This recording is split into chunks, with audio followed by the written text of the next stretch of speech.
bali lowering setup po tayo. Ano natin yan? Uy, parang nakalutang. Gandang tanghali guys. Nandito tayo ngayon sa Manila. Magpapa semi-lowered tayo sa harap. Dahil pauwi tayo ng Maynila sa amin. Dito na, Manila na pala to. Sasabay ko na rin dyan sa AB Moto Manila branch. Kung may magsasabi, may AB Moto naman sa Antipolo. Adi guys, may sinabay kasi tayo dito. Para isang lakaran lang. Tapos ipapaayos din natin yung propender natin. Parang ma-vibrate siya guys pag naka-center stand. Ma-vibrate siya guys pag isi-center stand ko na. Di ba pa nagka-cold start ako? Siyempre, isi-center stand ko. Pag baba ako na, umahataw yung yung vibration guys. Ang ginawa ko, nagtanong ako sa community ng propender. Guys, nag-comment yung isa doon. Di ko na na-replyan guys. Normal lang daw yon. Tapos nag-search din tayo sa Facebook kung may parehas tayong issue. Ganon din sa kanya guys, ma-vibrate din guys pag naka-center stand. Kasi guys, pag may play na ganun guys, delikado yung sa likuan guys. Mahirapan tayong lumiko. Baka pumitik siya ganon. Kasi sinilip ko din guys, ang laki ng space niya eh. Nabasa ko din sa Facebook. Kailangan daw ng washer para mawala yung space. Tapos yung iba naman, hindi na daw kailangan ng washer kasi baka daw maipit yung bushing. So inisip ko, ano ba talaga? Diba? Ano ba talaga ang papaniwalaan natin? Withdraw tayo guys. Withdraw muna tayo guys ng pambayad. Guys, malapit lang naman kami dito sa area na to, sa AB Moto, kaya dito ko na lang piniling magpagawa kaysa doon sa Antipolo guys. Dito kahit iwan ko, ako sa amin, lakarin ko, diba? Dito lang naman yun guys, sa Blumentritt, corner ng Maria Clara and Laon-Laan.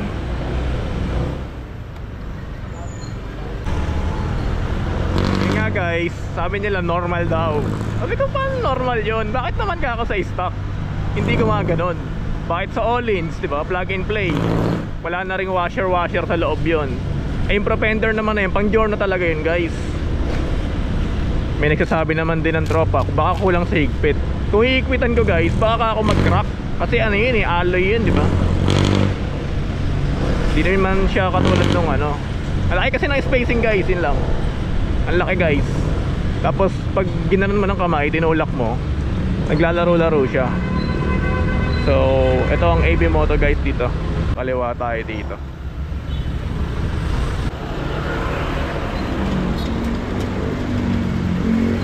Diba? Yun guys, nandito tayo sa Sampaloc, Manila, sa Blumentritt, sa AB Moto Tuning. Ipapaayos natin itong propender natin kasi may rides tayo bukas. Ayan guys, malog, may play siya. Pakita ko sa inyo yung play. Pag tinulak mo, ayan, gumagalaw siya, diba? Ayun, gumagalaw-galaw siya. So sabi ng mekaniko dito, lalagyan lang daw ng spacer. Nagtanong din tayo sa FB, sa tropa natin dyan sa Antipolo. Yung propender niya, pina-install niya sa AB Moto. Pina-check ko kung may spacer. May spacer ka sa loob. Washer yan, may washer sa loob. Manipis. So sabi din ni Sir Pandoy, pagbalik niya ng Pilipinas, sa Vietnam kasi siya washer nga daw din. Wala pa nga daw siyang stock na ganon pagbalik pa niya. May rides tayo bukas dyan sa Marilake. Alam mo na guys, delikado pag magalaw yung Saka sasabay din natin to guys, itong front suspension natin, ipapa semi-lowered natin. 1 inch lang daw ang recommended nila kasi yung play ng suspension ng Giorno mababaw lang, kaya 1 inch lang nila recommended. Naka stock size ng suspension sa likod 320mm, medyo bababa siya ng onte. Hindi siya naka-straight. Pag sumakay kayo dito sa Giorno, di ba straight yung kamay nyo? Medyo bababa ng onte, nakasubsob ng onte yun, nakasubsob siya ng onte guys. So sabi ko kahit lumabas lang yung tindig okay na. Ayan, ito na estimation natin. Bali sa front po, hindi pa po nagagawa no sir? First time pa lang masa-service ang yung shocks. Okay sir. Bali sir, matanong ko lang sir, ano pong timbang ninyo? 70 sir. 70. May angkas po ba kayo madalas solo? Madalas may angkas sir. Tono na rin natin yung rear shock mo sir. I-tuning sir. Apo. Sige po. Ilang kilo po ang kasi sir? Sabihin na natin 45 ka na. 45. Okay sir, bali sa front tayo sir, bali lowering setup po tayo. Papalitan natin, papasok kayo sir sa level 3. Papalitan natin siya ng 40W weight na oil. 4 times po siya na mas makapal compared po kay factory oil. Bali sir, yun naman po is nasa 2,650. Plus additional 500 po for overhauling. Kailangan po natin gawin ito para malagay po natin yung lowering kit natin, which is si subspring. Additional 200 po sa subspring. Bali nasa 3,350 po. Plus additional 300 for rear shock tuning po. Bali 3,650. Ay, 3,350 plus 300. Bali 3,650. Tapos lalagyan natin siya ng spacer sir sa loob. Additional washer para hindi po umaalog pa side. Bali additional 5 pesos lang. 3,655. Yun guys, na estimate na guys kung magkano, nasa 3,600. Semi-low, lahat-lahat na yun, pati oil. Wala na sila dyan, uwi muna tayo guys. Ito lang yun sa amin guys, oh. Sinasabi ko kanina. Lakad muna tayo pa uwi. Wala mo ng motovlog guys. Lakad-lakad muna tayo, oh. Diba? Magagawa pa natin yung mga gagawin natin. Mamimili pa tayo ng pasalubong ngayon. Oo guys, dapitan guys. Ito tayo mamaya. Okay guys, lakad muna ako guys, pauwi. Ito lang naman sa amin guys, oh. Diretso. Ano to guys, lakad vlog. Wala mo ng motor. Uwi muna eh, no? Di pa din sure guys kung anong oras matatapos o anong oras gagawin guys. Tatawagan na lang tayo, diba? Tamang tune sa front na may angkas ang sinabi ko. Sabi ko mga nasa 90 kilo plus OBR na yun. Yun guys, para maganda yung timpla. Maganda din naman guys yung ano, yung play ng stock. Oh, maganda siya, wala akong masabi, comfy. Pero kailangan natin ng medyo may dating guys. Kaya yun na, abangan na lang natin mamaya. Uwi muna tayo. Pabalik na tayo dun sa AB Moto Tuning. Uwi na natin si Jornock. Yaran po. Uwi na natin si Jornock guys. Mga oras na, oh. Magsi 6:30 pa lang pala. Inasalang pa lang si Jornock. Ayan guys, oh.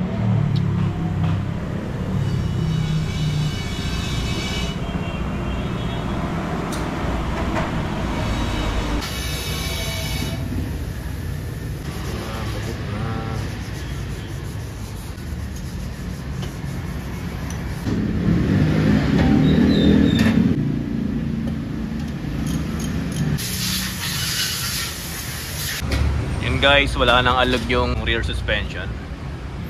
Washer lang pala. Okay na yan guys, wala nang pagpag yan.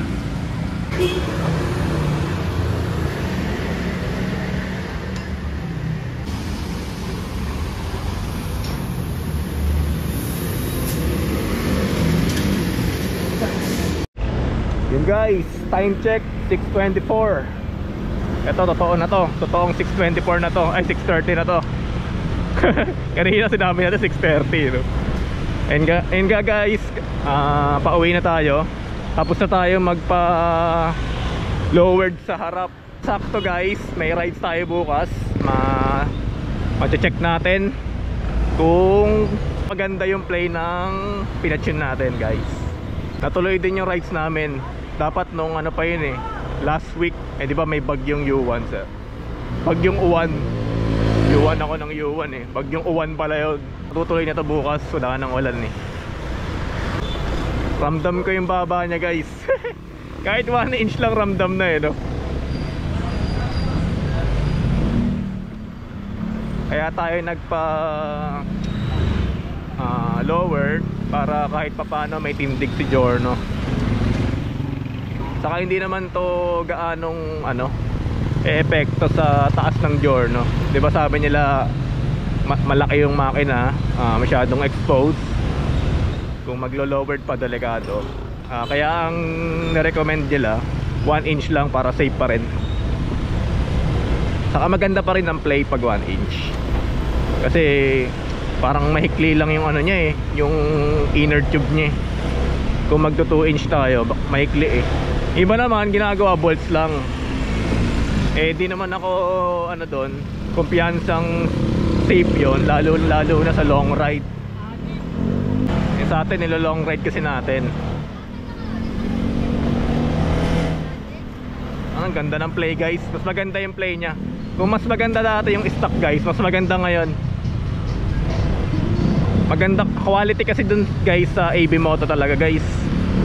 Yung langis na ginagamit nila. Saka may machine sila na pang tune talaga. Yun guys, ramdam ko yung baba ng 1 inch sa paa guys, sa footboard. Nakadaos-dos. Nanibago ako, bumaba siya. Saka sa may manibela naman, naramdaman ko lang ng onti lang din. Yung sa manibela guys, parang stock pa rin no? Sa tropa naman kay ang ginawa niya bolts lang guys, 4 na bolts. Yung dalawa doon, yung dalawa o 4 pang NMAX ata o pang Gravis yung nilagay. Bali sa tubo, inangat lang yung tubo. Yung mga old school guys na underbone, kung paano nila lowered dati, ganun yung ginawa, iaangat lang yung tubo. Nga, sabi ko nga, hindi ako tiwala sa ganun guys Baka kumalas kasi ang pinagkakapitan lang ng guys, tubo na mismo. Di tulad nung lang guys, oil lang ang pinalitan. Ewan ko, di ko din napanood guys kung ano diskarte nila Dapat pala pumunta tayo ng mas maaga pa para makita natin. O may pinalitan bang spring, o pinilit nila yung spring. Di ko alam guys Basta tayo masaya ngayon. Hindi lang tayo masaya kasi ginabi tayo. Kaya bukas may rides tayo, vlog tayo dyan sa Marilake. Breakfast ride ng Giorno Crew. Ayun guys, ramdam na ramdam ko na yung pagbabago guys. Kung maganda yung stock guys, mas maganda to guys. Promise. Siyempre naka-propender na no? Ang ganda kaya ng ito malubak daanan natin yan. Uy, parang nakalutang. Wala, ano din yun guys parang nakalutang, shit. Lubak Mamaya medyo bukol-bukol yan, bukol-bukol. Tayo na bukol-bukol guys. Yan guys, nandito tayo sa Marcos Highway. Nalobat tayo guys. Nalobat yung GoPro natin, naglolo ko. Yan guys, na lang tayo, 80 na lang, ata 80 ba? 93 na lang, 93 subs na lang guys.